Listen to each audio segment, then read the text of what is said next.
It is my honor to introduce our guest speaker for today, a woman whose life story is a powerful testament to courage, vision, and the enduring strength of the human spirit. She was born in Camp Jerome War Relocation Center during World War II. Norma Donlon is an American of Japanese ancestry whose life has been shaped by both profound adversity and unwavering resilience. From surviving internment as a newborn to overcoming the loss of her hearing at age 7, Norma has never let circumstances define her. Instead, she has spent a lifetime redefining what it means to lead with compassion, purpose, and determination. Throughout her journey as a military spouse, community leader, advocate for families, and national speaker, Norma has brought heart and humanity to every role that she's taken on, whether serving military communities around the world, supporting abandoned children in Bangkok, or working tirelessly to preserve and share the history of Japanese American internment and redress. She's received numerous honors, including the Department of the Army's Outstanding Civilian Service Medal, the Shield of Sparta from the National Infantry Association, and most recently, the creation of the Norma Donlon Care Provider Program, a lasting tribute to her dedication to military families. Today, she brings us a message titled Courage and Vision, Americans of Japanese Ancestry, Immigration, Internment, and Redress. In her words and experience, we find not only living history, but also an urgent reminder of what it means to persevere, to serve, and to stand for justice. Before I bring up Norma, please welcome, though, Medal of Honor recipient and Center for American Values co-founder Drew Dix, who would like to say a few words about his friends, Norma and Roger Donlon. I wasn't planning on getting up here because you hear me a lot, but I had to do this when Norma came for two reasons. One, I knew Norma and Roger right after he received his medal, and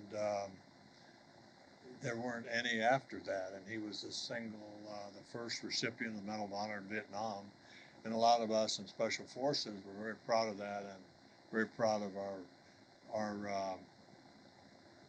having him with the distinction of being the first in Vietnam. And in those days, Vietnam was not much talked about in 64, 65, but it became a pretty significant event. Those of you a little bit older know what it was like every day on TV to see the results and the good and the bad of the war. And I like to think of the good part. And the good part is the relationships that we have had in the Medal of Honor Society. And I especially, when I received the medal, probably the first counseling I got was right after Roger was stationed at Fort Carson and Norma was there. And it was all about the obligations and all of that of wearing the Medal of Honor on behalf of everyone. And that resonated with me. And I won't mention all of the other counseling sessions that I got from Norma, but they were taken from heart. So just remember, Norma, whatever you say about me, I get to come up again because they'll let me. But we're very, very proud that you're here. Norma has been through a lot. She's a Gold Star widow and also married to a widow of a very good friend of mine, and I consider you a special friend. And when Norma talks about Niseis and the situation involving the internment of them and all that, you look around here after it's over and you notice there's several on the wall that were Japanese Americans. And what I just like to say is those that I knew I was very, very, very proud of. And you know, they fought in the 442nd, was the highest decorated unit in the Army. And you know, they were good fighters, but they were doing it for this country is what made them. After all, we were fighting the whole country of Japan.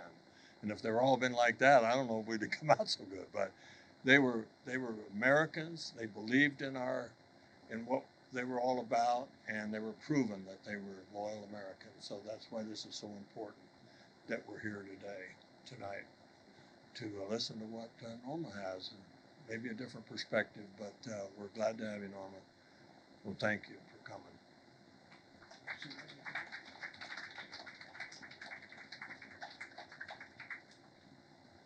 My friends, please join me in warmly welcoming Mrs. Norma Donlon.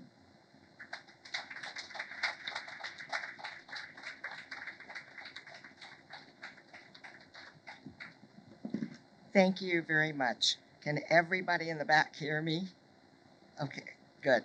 I'll try to talk a little bit louder. First thing I want to do is to say thank you very much to Drew for bringing me back to Pueblo. And I have met many of you before, different events that have been here. This is my first time to be able to speak, though. My husband has been here a couple of times. And I came a little bit early today, and I walked around the room, looked at all the photographs, and believe it or not, I knew every single person that's on the walls here. And I knew them not just as Medal of Honor recipients and heroes that they were, but I knew them as people and the goodness that they brought to this country after they were awarded their medals. And I thank you, Drew, for building this center and putting up these wonderful memories of all of our friends and family. So, thank you very much. Okay. I got to pull this down here on this computer pad. The subject that I'm going to talk about today,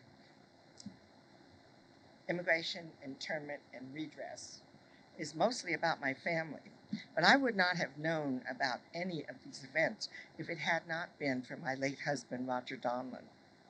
When he was a student getting his master's degree, he decided that he wanted to write his thesis on America's concentration camps.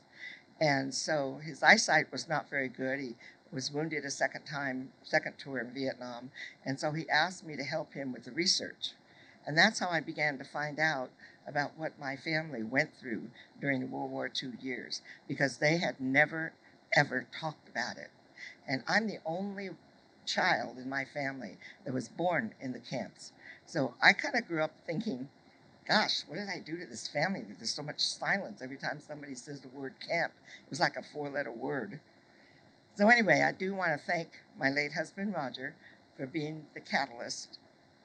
I'm grateful to him for encouraging me to learn about my roots. So let's begin the journey.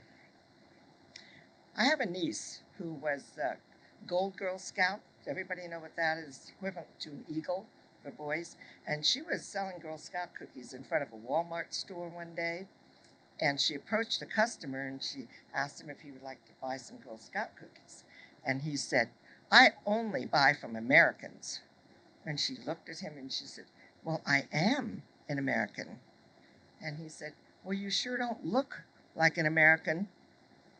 So this incident illustrates very clearly the kind of racial stereotyping that I encountered in my life growing up. These are some of my favorite comments that have been made to me over the years. "My, your English is so good. How do you manage to speak our language without an accent?" And my favorite is, "How come you know all the words to the Star-Spangled Banner?" So, since 2022, the crimes against Asians in this country has risen by 339%. If my father were alive today, he would say it's beginning to feel like 1942 all over again. So, searching for a way to shed new light on an old situation, I have come to the belief that there is a need to educate the public about the experience of Americans of Asian ancestry. So thank you for giving me this opportunity to share with you this little known but remarkable story about my family. It's a story of my pioneering grandparents' generation who came to this country in search of the promise of America, but were met instead with racism and discrimination. With quiet dignity, they struggled to find a place in an America that would not have them. It's a story of my parents' generation, born into this great nation, but denied their place in it. The dark days of internment and incarceration, and the valiant battle fought in the relentless belief in democratic principles. In 1872, my paternal grandfather was born in Hiroshima, Japan. He was the sixth-born son, and in Japan, if you're that far down the family line, you have absolutely no share in the family inheritance. So, my grandfather decided that he would start out for America and make his fortune here. He was 2 years in Hawaii, and then he all of a sudden one day he said, I need a wife. So instead of, does everybody know what a picture bride is? Have you ever heard of that expression? Well, at the time, most of the Japanese men that had left Japan and come to Hawaii were looking for wives. They would write home to the village and they would say, hey, get a matchmaker, find me a wife. And then when a wife was chosen for him, they would send a picture to him. And he would go down to the boat, this photograph, and try to find the woman coming off the plane that looked like his picture that he had. And so the bedrock of most of those who've been born in this country in my parents' generation were formed by a picture bride. Anyway, my grandfather went back to Japan. He did not want a picture bride. And so the entire village was very excited because he'd already spent 2 years in America. And so my grandmother's parents, she was 18 years old and considered unmarriageable. So the matchmakers didn't want to have anything to do with her because they could not find her a husband. She was very headstrong. She was very forward-thinking woman, and she didn't like to walk 3 steps behind.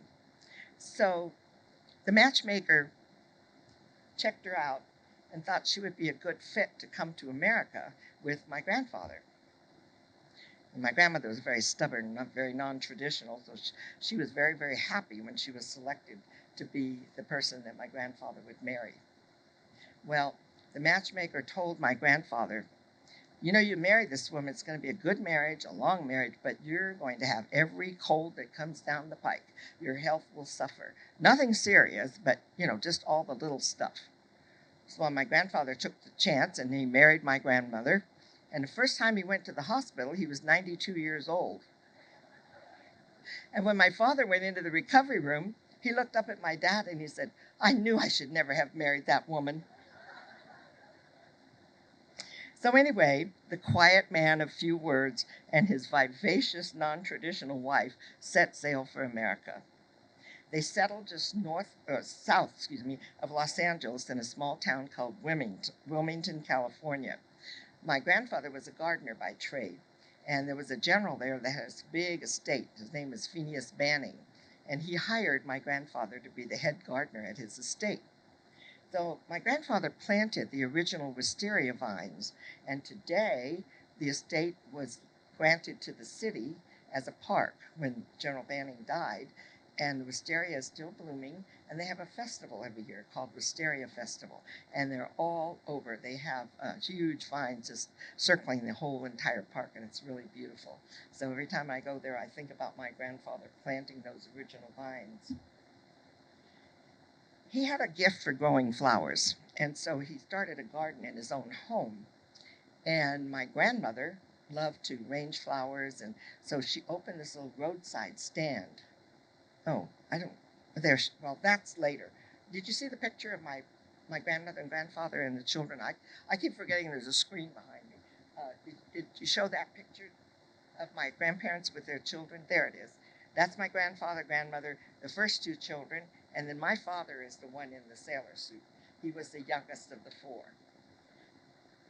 Okay, so my grandmother started this little roadside stand, but her real dream was to have a real flower shop of her own.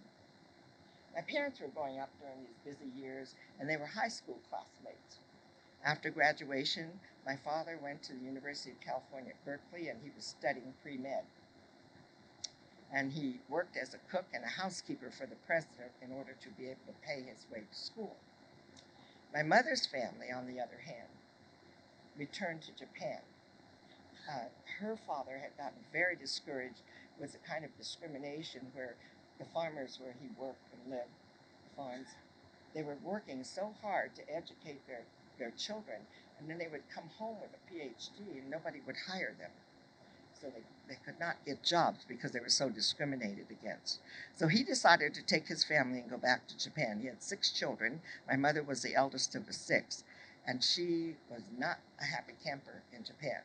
So after one very unhappy year for her, she decided to come back to the United States. And she'd already met my father, but they had never really dated. So when she came back, my father said, oh, this high school classmate of mine is now back in this country, and he asked her out. Well, his mother had a flower delivery service, and so he always had to use the delivery van to take her out on a date. Their first date, he picked her up, and he said, I have to make a delivery first. And she said, fine, I'll just wait in the van. So he pulled into the funeral parlor at home and made the delivery, as she thought. But he came back out the car, and he said, would you happen to know how to pin a corsage on somebody? And she said, yes, I could do that. So he took her into the funeral home. It happened to be a corsage for the deceased person. So that was how they started out. So my grandmother finally realized her dream, and was a picture of her with the flower shop. She opened a very modest, there she is, with her first real flower shop. Would you believe what day she opened that shop? December 5th, 1941. So 2 days before Pearl Harbor. The attack on Pearl Harbor dramatically changed the course of all of their lives. My grandparents reacted with the same stoic calm as they had faced all their previous hardships. It can't be helped. Counseling their children to obedience of all orders, they chose loyalty to America, the country of their children's birth, and for the sake of these children, resigned themselves to the fate of the government.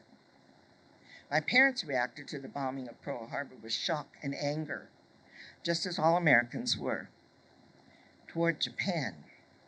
But there was a nagging guilt of being born to a race despised by their fellow citizens, and this hate and humiliation cut deep wounds. They found themselves shrinking inwardly from their Japanese blood, the blood of the enemy. And they knew instinctively that being American by birthright was not going to help them escape the consequences of this unhappy war. The days and weeks that followed Pearl Harbor was a time of great confusion, uncertainty, and fear for all Americans of Japanese ancestry. The commanding general of the Western Defense Command, Lieutenant General John L. DeWitt, was convinced that espionage and sabotage made it a military necessity to remove all persons of Japanese ancestry from the West Coast. Most of you probably have not read General DeWitt's recommendation to President Roosevelt. If I may quote from his final report, dated February 14th, 1942, it says, the very fact that no sabotage has taken place to date is a disturbing and confirming indication that such action will be taken. And so, 4 days later, the President signed Executive Order 9066, which sent all people of Japanese ancestry to the internment camps. The other thing that I do want to tell you is that only Americans of Japanese ancestry that were living in 3 states were evacuated, and that was Washington, Oregon, and California. They brought 1,500 from Hawaii at the time, but they could not bring them all because the government operations in Hawaii would have been shut down because so many of them were working in government jobs in Hawaii. So I think that's a very interesting fact. I also want to tell you that Colorado was the only state that was a sanctuary state for those people. The governor opened his arms and said, come to Colorado, we will help you, we will not discriminate against you, we will do what we can to make your life comfortable, and you will not have to go to camp. So those families that had enough money, instead of going to the camp, they came to Colorado. And that's why you see so many communities of people of Japanese ancestry here. They stayed, they loved Colorado, and they loved the people. So that's a feather in your cap. My father was sent home from Berkeley at the end of March. It was his senior year. My parents, wanting to keep their two families together, decided to get married. With stunning speed, the Army established 15 temporary assembly centers to house 125,000 people. 72,000 of these people were American-born citizens. Arrangements for the evacuation took place in just a matter of days. They were told they could take only what they could carry. So my grandparents decided they could sell everything that they had in their home. They got 10 cents on the dollar, which is exactly what the Germans were giving the people, the Jewish people that were evacuating, the same thing, 10 cents on the dollar. So they got rid of everything that would impart even the slightest allegiance to Japan. They burned personal letters, photographs, diaries, religious objects, valuable books, and art. All were destroyed. Soon the family boarded the train to the assembly center at Santa Anita. I think there's another photograph. There they are. That's my entire family right here standing at the very back. I can identify each one of those people. And that picture is iconic in the Japanese National Museum in Los Angeles, California. The picture on the other side shows the conditions that they lived in at Santa Anita. Each family was assigned a stall where the horses used to live. And there's a big trench in front, you can see, that was a sewer. So my mother said they had whitewashed the inside of the stalls right over the horsehair and the manure and the hay. So they weren't exactly the best place in the world to have to live. And they were told to take whatever hay was still left on the ground and stuff the mattress covers with them so they had something to sleep on. Thank you. The Santa Anita racetrack was typical of the 15 assembly centers which were used to house the new internees. They used 15 of the racetracks in the state of California and some fairgrounds. Stables had been whitewashed right over the spider webs, the horsehair, the hay.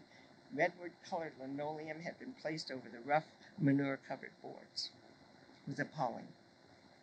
Each family was allotted a space of 200 square feet. Meals were served to 2,000 at a time, and I think there's a photograph of that as well. The War Relocation Authority allocated each person 39 cents a day for 3 meals. So there's a picture. Oh, one back up one. Oh, there it is. Yeah, that's the mess hall situation. But can you imagine what you eat when you're eating on 39 cents a day? Even when food was cheap, it wasn't exactly nutritious. So the health problems in the camps were relentless, as medical care was provided by incarcerated doctors and nurses who volunteered to serve their fellow inmates. The government did not make any provisions for doctors, nurses, hospitals, schools for the children, nothing. So they pulled the resources from the people that were in the camps. The clinics had only mineral oil, iodine, aspirin, sulfa ointment, kaopectate, and alcohol. As a volunteer in the camp clinic, my father found the births of babies who were severely damaged in some way and those that did not survive particularly saddening. He always felt that this was an unnecessary grief that could have been prevented. At night, the bright searchlights reminded my family of their lost freedom. 8 months later, they were crowded onto a train with windows painted over in black and taken on a long journey to Arkansas. Once they got to Arkansas, my father petitioned the government for work release, and after 18 months of incarceration, he left Camp Jerome. And I think there was a picture of the school children. There they are. That shows a classroom before the evacuation, and then the bottom picture shows it afterward. That many children from one classroom were taken to the camps. And then the other one is one of the modes of transportation that they used to move all of the people. Then I think there's a picture also of my first cheesecake picture that was taken in camp. Uh, it was so hot, there was no heat, there was no air conditioning, so I didn't wear any clothes when I was a baby in the summertime. And my parents have a picture of me on a table there with the camp barracks in the background. Yeah, and this is a map of all of the, I don't know if you can see it, it's kind of small, but it shows the little squares are where all of the different camps were located. There was one here in Colorado called Amici. And I don't know why they put a camp here when those people didn't have to go if they were living in Colorado, but they did have an internment camp here. And Jerome, where I was born, was one of the farthest to the interior. So it was a long way from home. Anyway, so my father was released from the camp on a work release. What they did was they did case-by-case studies of these people that were in the camps. You could apply for a work release, and if you didn't have anything in your background that they should not release you, then they let you go. So my father passed and went to New York City. He was given $50 when he left the camp, and a letter that said, "You may not travel west of the Rocky Mountains," so he could not go back to his home in California. That's in direct violation to your constitutional rights, by the way, when you're told where to live by the government. So he bought a train ticket with his $50 and he went to New York City thinking that, well, it's a big place. I can probably find work there. And he was there for 4 months by himself. He left my mother there because he knew that he couldn't take her with no money. And he got a job at Mount Sinai Hospital. And I think there's a picture of him working at Mount Sinai somewhere. As an orderly, cleaning up after surgery. Oh, that's a school. That's a school in Jerome. That's what that picture was. Yeah, there's my father over there with the glasses on and the white cap. So he cleaned up the operating room after surgeries, and they gave him $70 a month and room and board. So he ate in the hospital, he slept in the hospital, and at the end of 4 months, he sent my mother a check so she could come out. Now, they knew that she was going to have to work because there was no money. So she decided that the best place for me would be with my grandparents. So she left me in the camp with them. They were aliens who had come to this country but could not become citizens. I don't know if you're aware that Asians could not become American citizens in this country until 1954. So they had to stay there in the camp for the duration of the war, and I stayed there with them. So my parents didn't have to worry about a babysitter for me during the day. So consequently, I was very close to my grandmother. All that bonding that's supposed to take place between a child and her mother didn't really happen. Oh, when they left the camps, they were also given a list of rules. It said, don't speak or use Japanese in public, even if you feel no one is listening.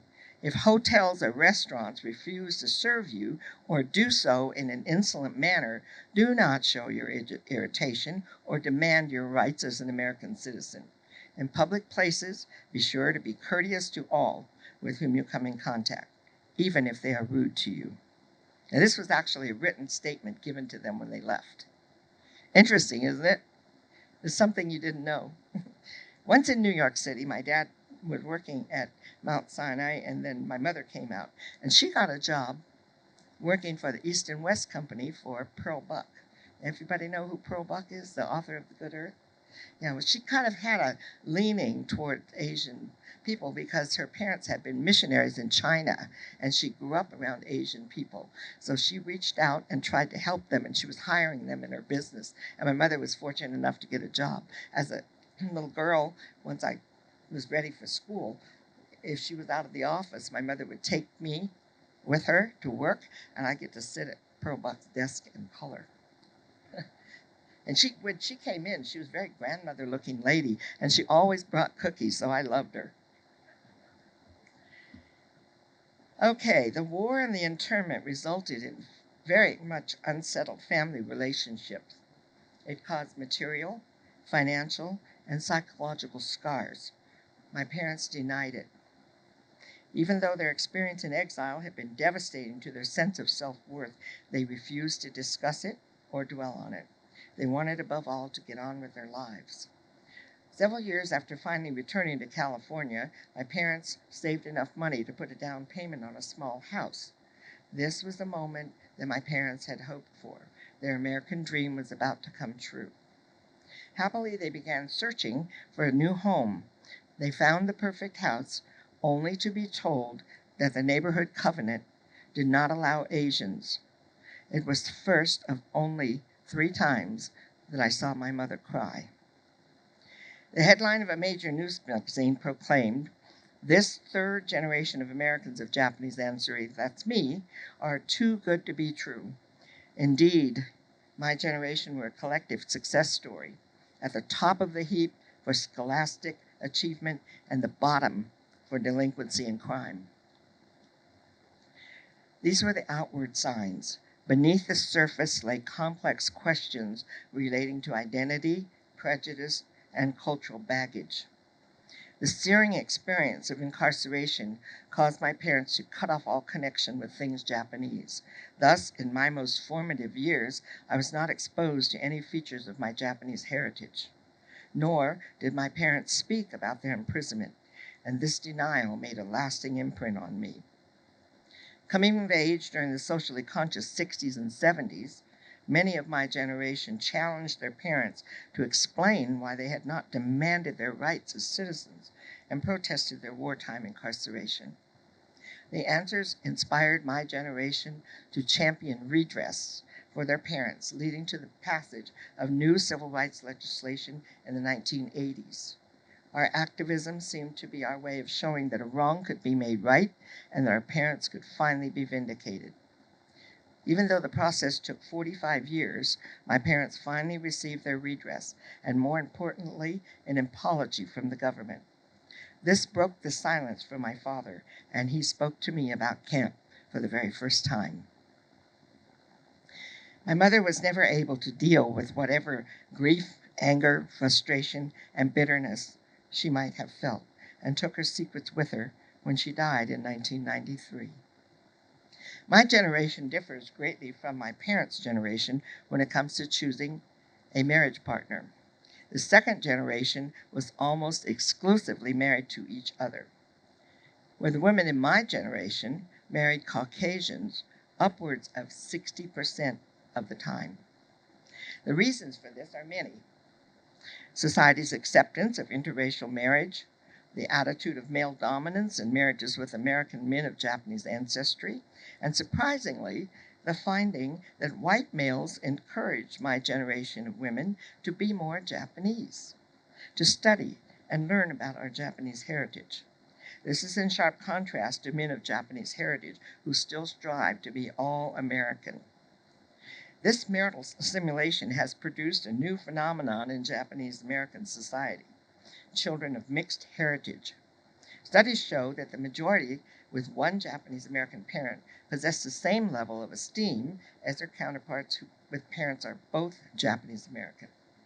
Of their mixed heritage, most feel they belong to both cultures and do not consider themselves half, but double. Above all, the women in my generation still hold to the cultural values and importance of family and a deeply infused sense of obligation and responsibility. And so we come full circle. And in ending my remarks today, let me remind you that unless you are a Native American, your ancestors came to America in the spirit of independence and adventure and survived to build this nation for our inheritance. We should look toward the acceptance of all persons based not on their gender or the color of their skin, but based on the content of their character. Who are you? Not what are you? We must educate each other about the sacrifices our ancestors made to become Americans. We cannot rid ourselves of race or gender prejudice by ignoring it or shouting about it. We need to talk, we need to listen, and to learn about each other. If we can teach by touching deep feelings about the world we live in, then perhaps it will allow us to put aside our prejudices and differences. Solidarity benefits us all. But we must treasure our ancestry. But remember, we are Americans first. And that's why I prefer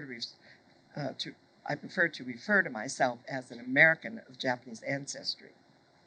The stoic heroism with which the imprisoned Americans of Japanese ancestry and their men who chose to serve in uniform behaved after their lives had been torn asunder and their property stolen must always remain a miracle of American history. The majesty of character they displayed then and the freedom from malice they exhibit now should make us all humble. Their courage and triumph, their willingness to endure and persevere, can serve as a profound lesson for the future. Our strength in America has always been our diversity, taking the best from each culture and blending a product of rich heritages. We must ensure that this history is preserved for coming generations. This experience must not be lost to memory, for our children will forget. America will forget, and that would be the greatest tragedy of all.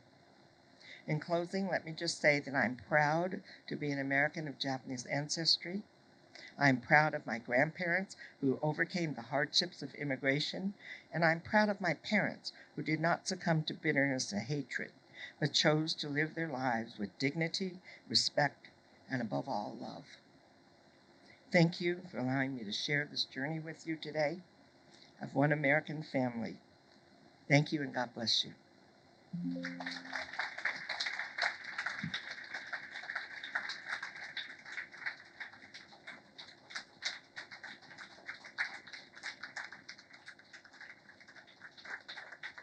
Thank you, Norma. Norma, would you be up for answering some questions?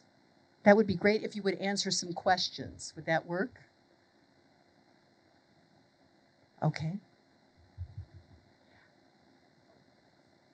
Yeah, would you like to do Q&A?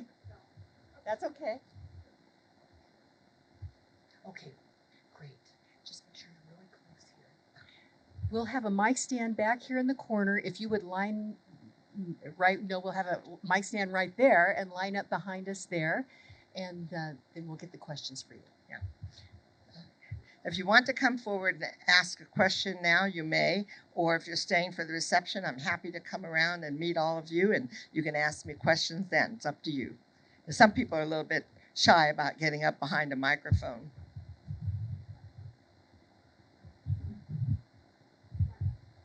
I'm going to hold it here. Okay, come on. Oh, Lucy, do you have one? Okay, right here, please. Yeah. Arigato gozaimasu. Okay, you've got to use your command voice so I can hear you. Arigato gozaimasu. I'm sorry, I didn't hear you. Your question. Oh, well, I don't speak Japanese. Oh. And it's because when my grandmother came here to this country, my father's mother, she just dropped all of her Japanese ways and became 100% American. So my father did not grow up in a family that spoke Japanese at home. Most of them did. My mother was raised in a traditional family where Japanese was used at home and English outside. So because my father didn't speak Japanese, we didn't speak it at home when I was growing up, so I never learned the language. And I'm very sorry about that, because Henry's harassing me all the time. Thank you very much. Good afternoon, and thank you for sharing your story. I was just wondering if you could share one of the most impressionable things for you once you left the camp and joined your family. Yeah, I couldn't In New hear the York. last part of the question. Oh, in New York, what was one of the most impressionable things having come from the camp? Well, that's where I started school, but we didn't have a lot of money, so we had a 9th floor walk-up, share a bath with the entire floor, share a kitchen with the entire floor, and it was one room. So my mother, who was an extremely perfect, very fiducious person, did not like using the kitchen. So she would not store any food in the refrigerator of this communal kitchen. So we ate a lot of Spam.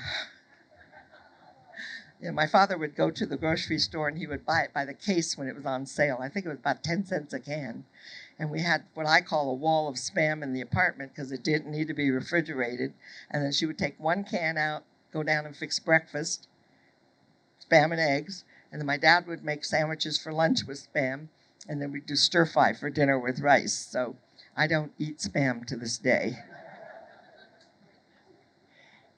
Norma, for many people, for young people, they don't realize that there was something, a meal that was made out of Spam. They think that's something that's on their computer. So I think it's important that people understand that. If you have other questions, please line up behind me. Yeah, I'm available at the reception. Okay. Norma, just one other question then. I find it remarkable that your parents and you do not have this tremendous bitterness. And those that I know of Japanese heritage that had experiences in the camp, I don't know of anyone that has had bitterness, which I find remarkable. If you could speak to that, please. I always thought it was very remarkable that my father was not upset about losing 4 years of college. I mean, put yourself in that position. How would you feel? You know, if all of a sudden you were uprooted 2 months before graduation, lost all 4 years, and had to start over again when he got out of camp. So at the time, he couldn't see the light at the end of a tunnel to become a doctor. 4 years of undergraduate, medical school, internship, residency. So he decided to become an engineer instead, and he did graduate from Columbia University with an engineering degree. No. Thank you. Remarkable story. Mrs. Norma Donlon, thank you so much. We really appreciate it.